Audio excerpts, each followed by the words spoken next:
Welcome to Karma Chronicles, the channel where we explore the most satisfying stories of justice being served. If you believe in karma and love seeing it in action, make sure to subscribe and hit the bell so you don't miss a single story. Now, let's get into today's tale of a boss who pushed his best employee way too far. My boss laughed. It wasn't a chuckle. It was a deep, chesty laugh full of arrogance.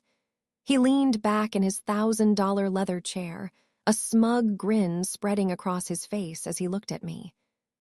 "Christmas leave. Mike, are you serious?" he asked, waving his hand like he was swatting away a fly. "My daughter is sick, Harrison," I said again, my voice tight.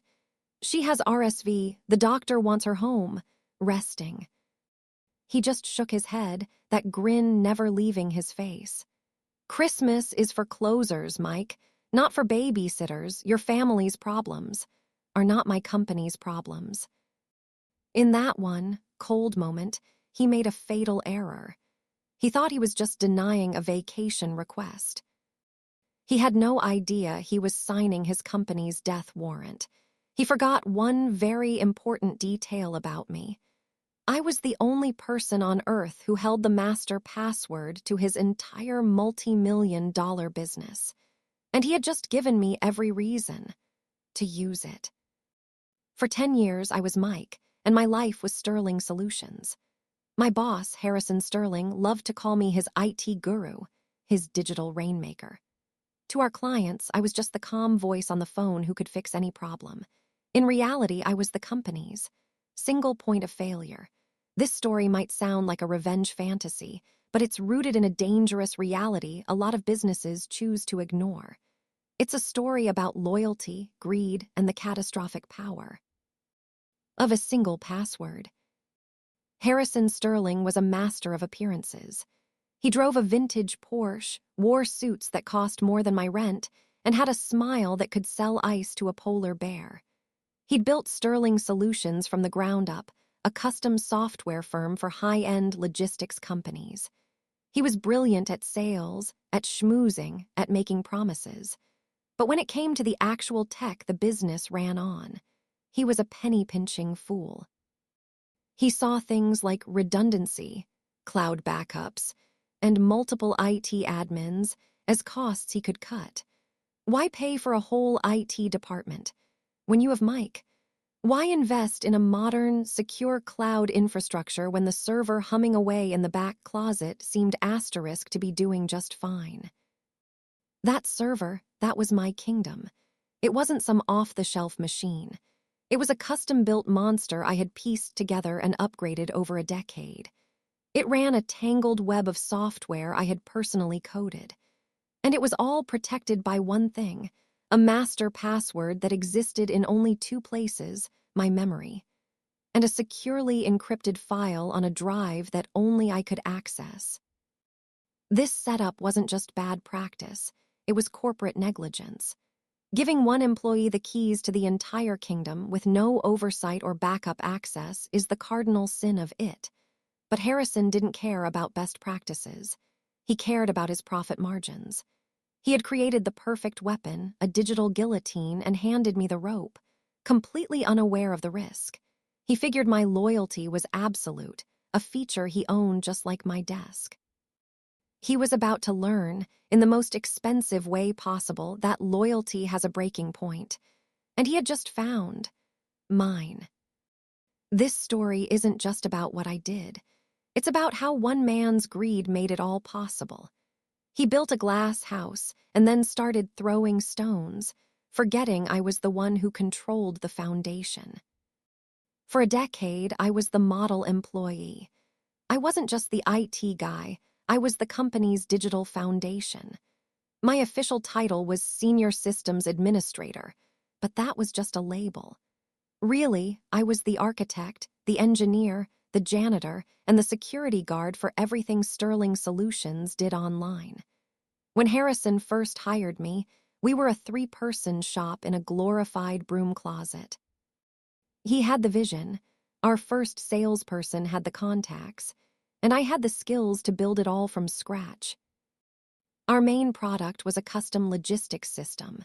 It wasn't glamorous, but it worked, and our clients, who moved millions of dollars in goods every day, depended on it.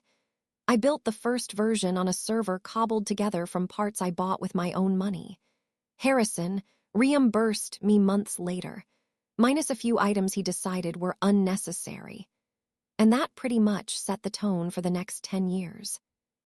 As the company grew, so did the server. It became a sprawling, complex beast. Harrison would land a huge new client, promising them custom features and 24/7 uptime. He'd celebrate with champagne and steak dinners. Then he'd walk into my office and say, "Mike, we need the system to do X, Y, and Z for our new client, and they need it live by Friday." Never a budget for new hardware. Never a talk about hiring a junior admin to help me out. It was just me, fueled by caffeine and a misplaced sense of duty, pulling all-nighters to add another layer to the digital spaghetti holding the company together. I remember one Christmas, about 5 years in. A bug took down the system for our biggest client on Christmas Eve. Harrison was skiing in Aspen. He called me frantic, not because he cared about the client, but because the contract had a downtime penalty that would have wiped out his entire quarterly bonus. I spent the next 36 hours straight, Christmas Day included, logged in from my parents' house, digging through code. I found the error, a single misplaced semicolon, at 3 a.m. on December 26th. I saved him over $100,000. His thank you was a short email.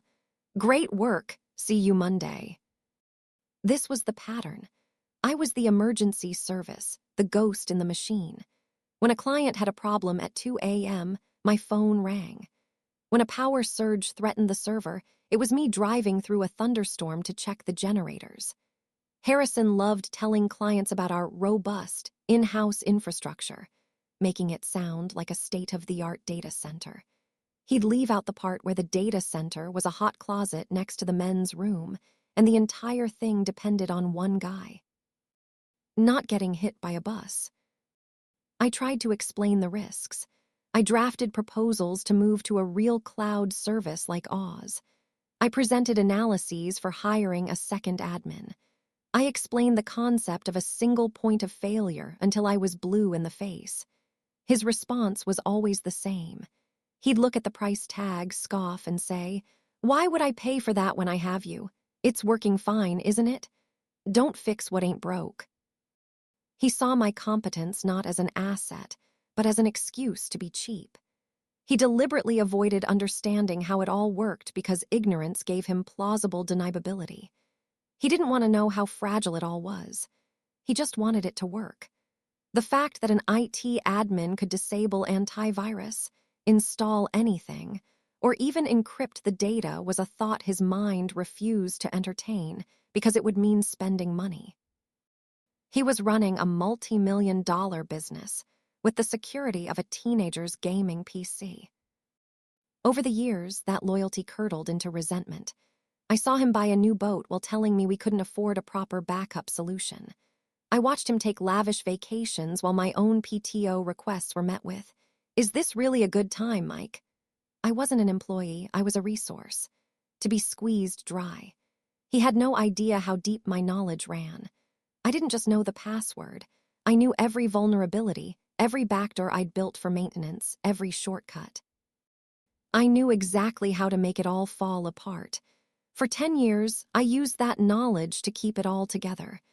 But a decade of thankless work had built a reservoir of anger inside me. All it needed was a spark.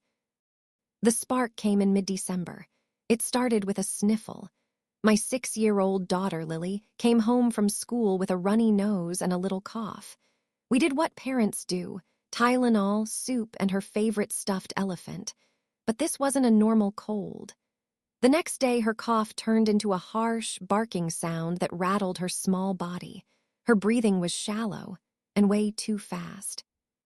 My wife, Sarah, and I rushed her to the pediatrician.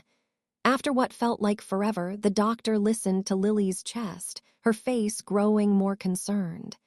"It's RSV," she said, her voice gentle but firm. A respiratory syncytial virus. I'd heard of RSV, but I didn't realize how serious it could be.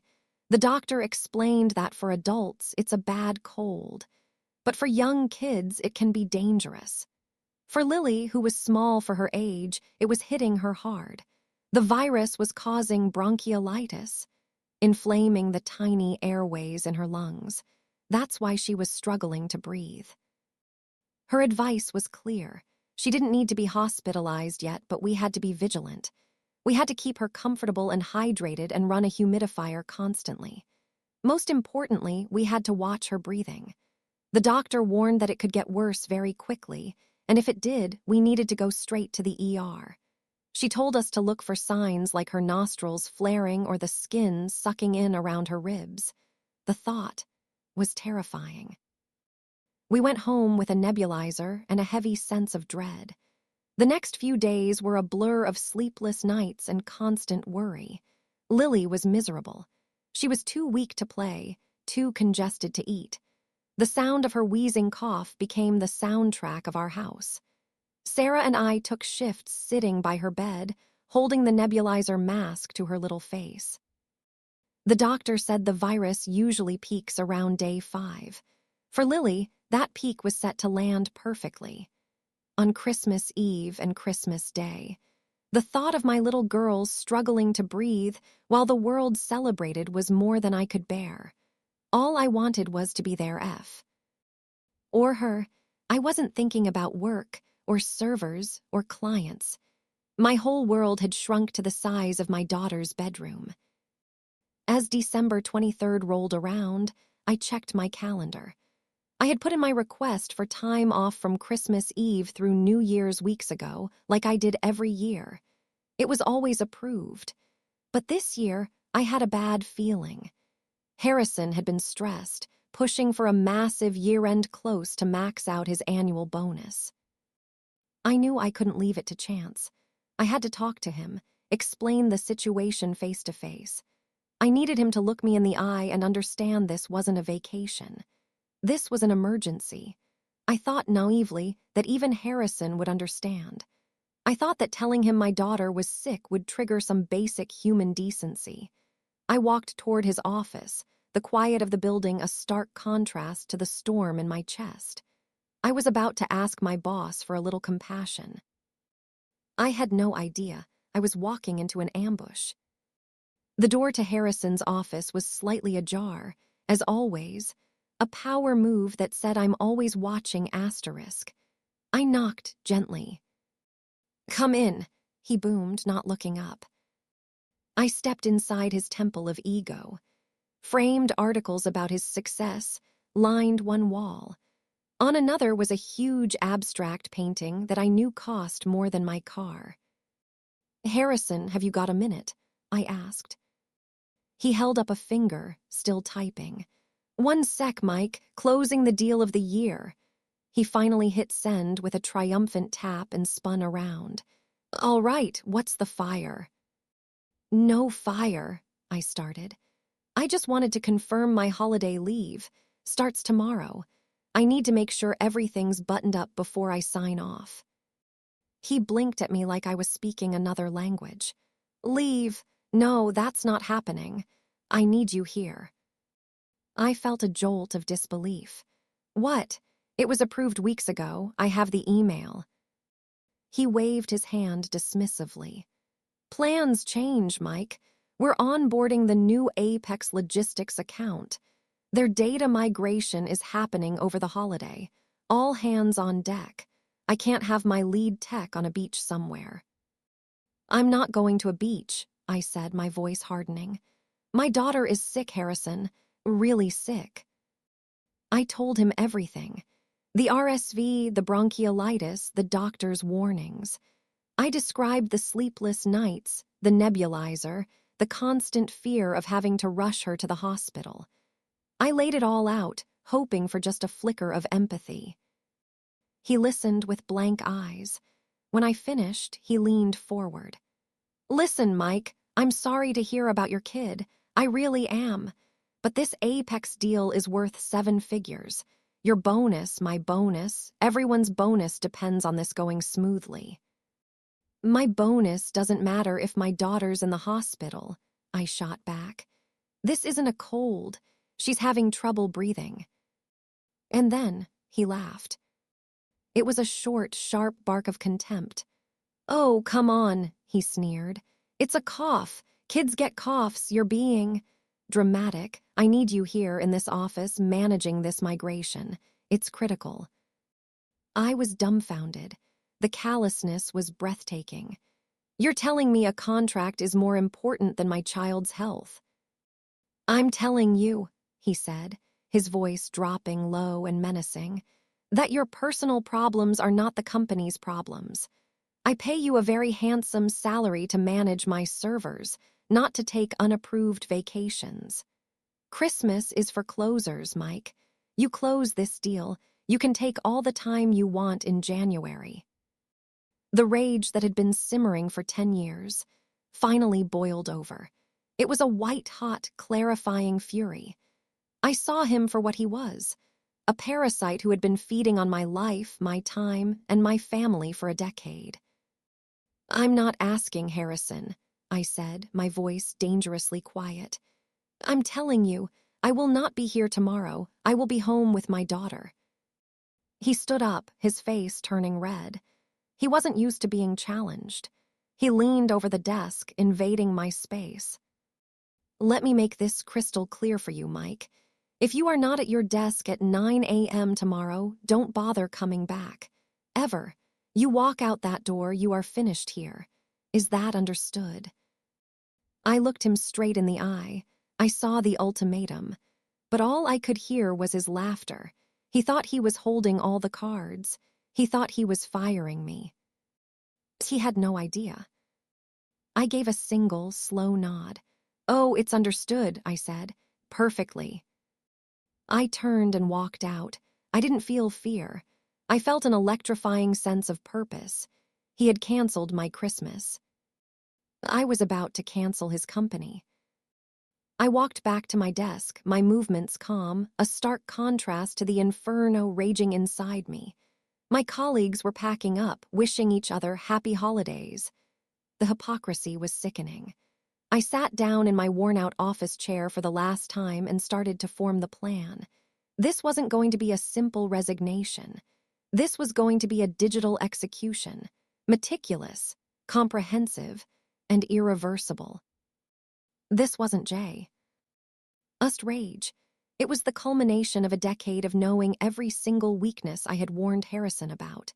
I knew what I was about to do was illegal. Sabotaging a company falls under federal laws like the Computer Fraud and Abuse Act, CFAA. It means serious prison time. I was fully aware I was crossing a line. But at that moment, the law felt abstract compared to the visceral betrayal I had just felt. He wanted to play hardball. I was going to burn the stadium down. My plan had 4 phases. First, I had to change the master password. But it couldn't be anything simple.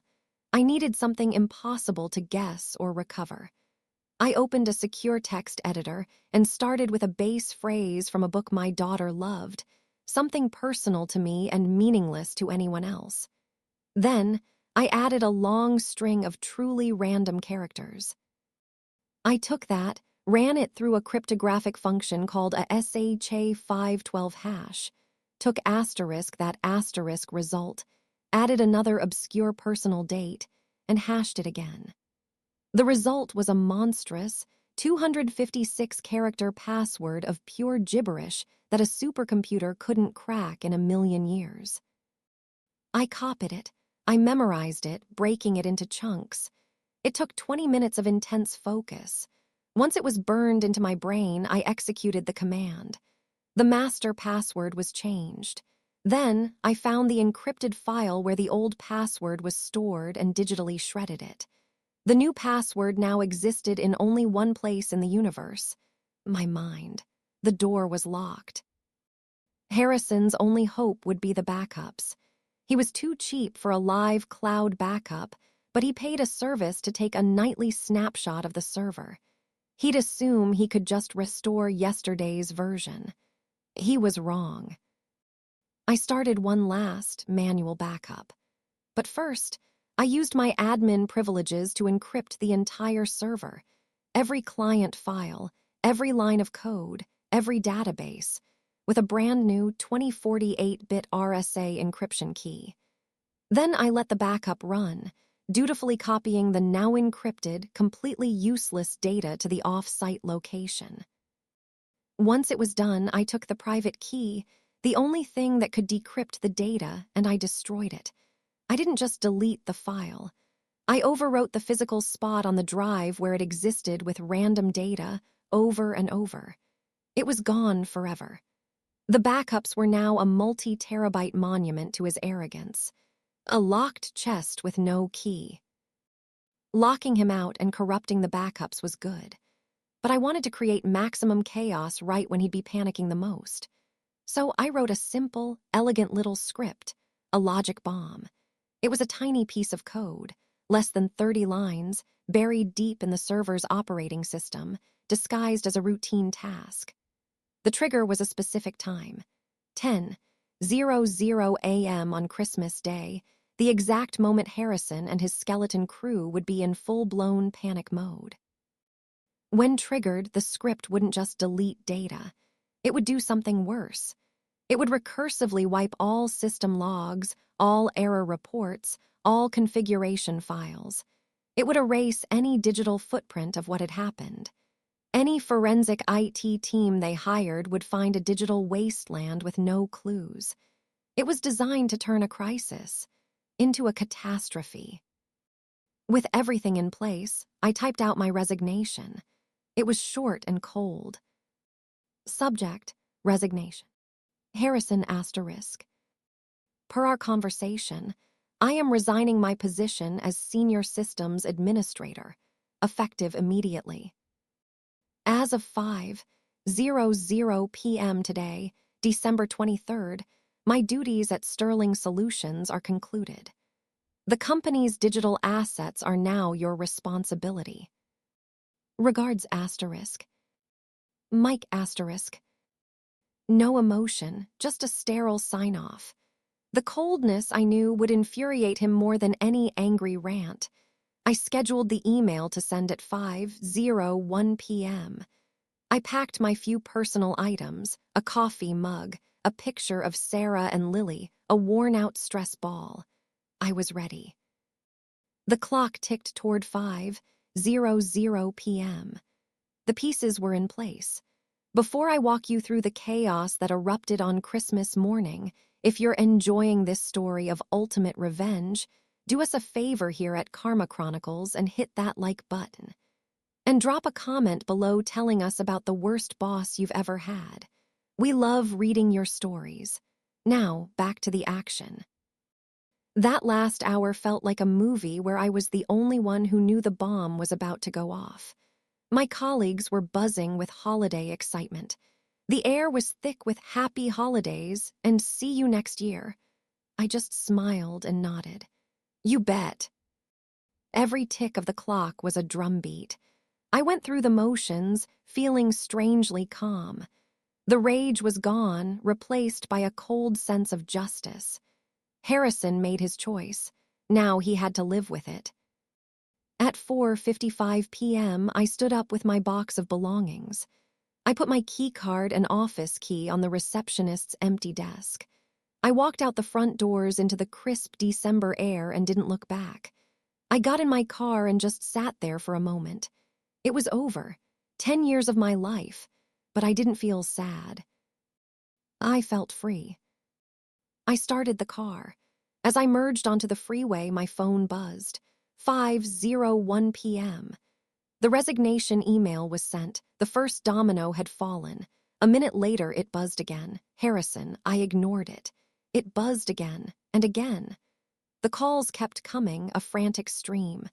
I could picture him reading my email, panic rising as he tried my cell, then my desk, then my cell again. I pulled over, picked up the phone, and with profound satisfaction, powered it off. Black screen, silence. For the first time in a decade, I was unreachable. When I walked through my front door, the smell of chicken soup filled the air. Sarah met me in the hallway. "How did it go?" she asked. "I quit," I said. A slow smile spread across her face. "Good," she said, wrapping her arms around me. "Welcome home." I went into Lily's room. She was asleep, her little chest rising and falling peacefully. Her breathing was still a little raspy, but it was better. I sat in the chair by her bed, held her tiny hand, and felt the weight of the last 10 years lift. Harrison and his company felt 1,000,000 miles away. They were someone else's problem now. And their problems were just beginning. Christmas morning was quiet. Lily's fever had broken. Her harsh cough had softened. When she woke up, she gave me a weak smile and asked if Santa had come. We spent the morning in our pajamas, opening presents. It was simple, and it was perfect. Around 11 a.m., my curiosity got the better of me. I powered my phone back on. It was a deluge. Over 150 missed calls, 78 texts, 42 voicemails. My phone vibrated for 2 solid minutes. I opened the texts first. They were a perfect chronicle of dawning horror. 8:30 a.m., Christmas Eve from Harrison. "Call me. Now this isn't funny." 9:15 m, asterisk where are you? The Apex team can't log in. 11:00 m, asterisk your password isn't working. What did you do? 2:00 p.m, asterisk Mike, I'm not kidding. Call me or I'm calling my lawyer. 7:00 p.m, asterisk please Mike, just call me. Whatever you want. A raise, more vacation. We can work this out. 9:00 a.m, Christmas Day. The whole system is down. 10:05 m, asterisk it's getting worse. All the logs are gone. It's like the server is eating itself. What did you do? That 10:05 a.m. message was my favorite. The logic bomb had worked perfectly. Then, the voicemails. It was like listening to a man's world crumble in real time. Voicemail 1, angry. "Mike, you have 5 minutes to call me back before I make your life a living hell." Voicemail 12, panicked. "Okay, listen, maybe I was harsh. Let's talk. The password you left isn't working. I need the real one, please." I had left a decoy, of course. Voicemail 28, desperate. "Mike, please, the off-site backup. It's corrupted, it's all gibberish. Apex is threatening to sue us into oblivion. All our clients are locked out. Everything is gone. I'm ruined." Voicemail 42, broken. A long 10-second silence, followed by a choked sob and the sound of the call disconnecting. It was the most beautiful music I had ever heard. Later, a former colleague called me. He said it was chaos. Harrison had called in an emergency IT firm on Christmas Day, paying them an insane holiday rate. They took one look and told him it was a complete loss. The data wasn't just gone. It was professionally, maliciously, and permanently destroyed. They called the combination of the lockout, the encrypted backups, and the logic bomb a perfect storm. They told Harrison that rebuilding from scratch was impossible. By the day after Christmas, Apex Logistics had pulled their contract and their lawyers were drafting a lawsuit. Other clients quickly followed. The financial bleeding was immediate and catastrophic. For a business like his, this was an extinction-level event. Sterling Solutions was dead. Within a month, the lawsuits piled up. With no data, there was no revenue. The company declared bankruptcy. Harrison lost everything: his company, his reputation, his vintage Porsche. The last I heard, he was selling his house to cover legal fees. Do I feel guilty? No. What I did was extreme. It was a crime. Destroying company property could have landed me in federal court. But Harrison built his company on a foundation of risk and exploitation. He created a system with a single point of failure, me. His own negligence loaded the gun, his greed pulled the trigger. He gambled his company against my family's well-being, and he lost. So is this story real? No. There was no Sterling Solutions or Harrison Sterling.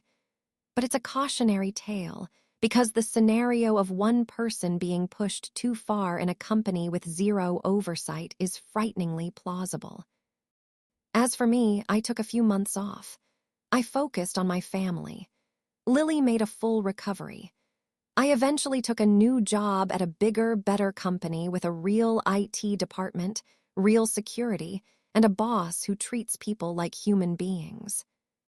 Sometimes, I think about Harrison and the smoldering CR. Ader I left behind, I think about his laughter, that cold, dismissive sound that started it all. He canceled my Christmas. So I canceled his company, and I'd do it again, because some lessons can only be taught with fire. And I have never, ever had a more peaceful Christmas. If you enjoyed this story and believe karma was served, don't forget to like this video and subscribe to Karma Chronicles for more tales of epic revenge. Let us know in the comments what you would have done in this situation.